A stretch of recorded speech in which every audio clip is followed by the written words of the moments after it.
பிரியமானவர்களே, there is no crown without the cross. There is no Easter without a Good Friday. அந்த பாடுகளை நாம் அனுபவிக்க வேண்டும். அந்த உயிர்த்தெழுதலை கொண்டாடுவதற்காக, அந்த கிரீடத்தை நாம் அடைவதற்காக பிரியமானவர்களே, சில நேரங்களிலே சிலுவையின் பாதையிலே, உபத்திரமான பாதையிலே கடந்து செல்ல வேண்டும்.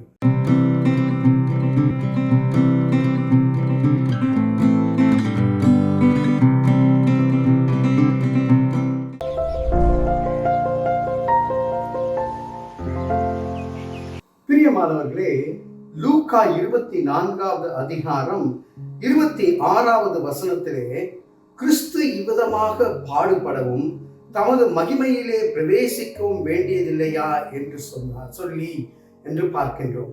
பிரியமானவர்களே, அதே போல 46வது வசனத்திலே எழுதியிருக்கிறபடி கிறிஸ்து பாடுபடவும் 3ஆம் நாளில் மரித்தோரிலிருந்து எழுந்திருக்கவும் வேண்டியதாய் இருந்தது என்று சொல்லுகிறார். இயேசு கிறிஸ்து பாடுகளை குறித்து சொல்லுகின்றார்.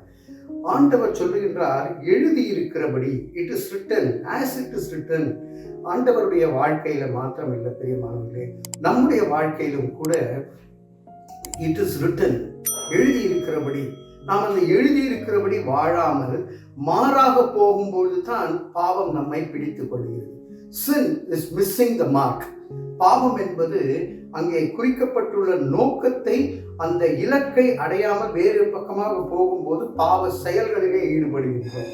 அப்போ இன்றைக்கு எழுதியிருக்கிறபடி நம்முடைய வாழ்க்கையில நடக்கிற எல்லா காரியமும் ஆண்டவரே நீ எழுதியிருக்கிறபடி உம்முடைய சித்தத்தின்படி என்று ஜெபிக்க நாம் அழைக்கப்பட்டு இருக்கின்றோம்.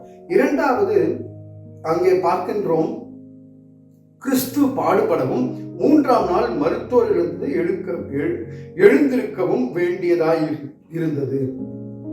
பிரியமானவர்களே, there is no crown without the cross. There is no Easter without a Good Friday. அந்த பாடுகளை நாம் அனுபவிக்க வேண்டும்.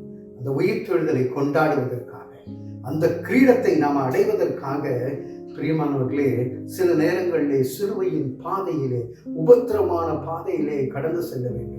ஆனால் இயேசு கிறிஸ்து கற்றுக் கொடுத்தது எல்லாவற்றுக்கும் முடிவு உண்டு. உங்கள் நம்பிக்கை வீண் போகாது.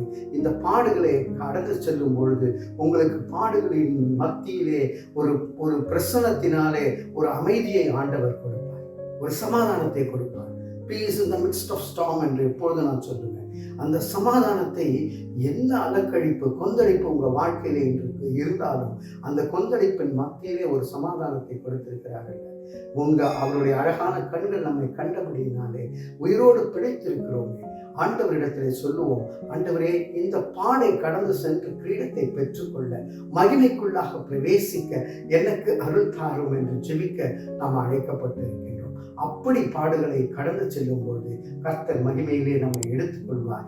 அப்படி ஒரு நம்பிக்கையோடு கூட மகிமையை அடையும்படியாக தலைகளை தாழ்த்தி தேவனிடத்திலே ஒப்புக் கொடுப்போம். அன்பின் பரலோக பிதாவே, என்னோடு கூட ஜெபிக்கிறவர்கள் என்ன பாடுகளிலே கடந்து சென்று கொண்டிருந்தாலும் அந்த பாடுகளுக்கு ஒரு முடிவு உண்டு என்று கர்த்தாவே நீர் வாழ்ந்து காட்டினதை போல there is an expiry period for everything என்று அவர்கள் உணர்ந்து கொள்ள ஆண்டவரே எங்களை மறைந்து பாதுகாத்துக் கொள்ளும்படியாக இயேசுவின் மூலம் ஜெபிக்கிறோம் நல்ல பிதாவே.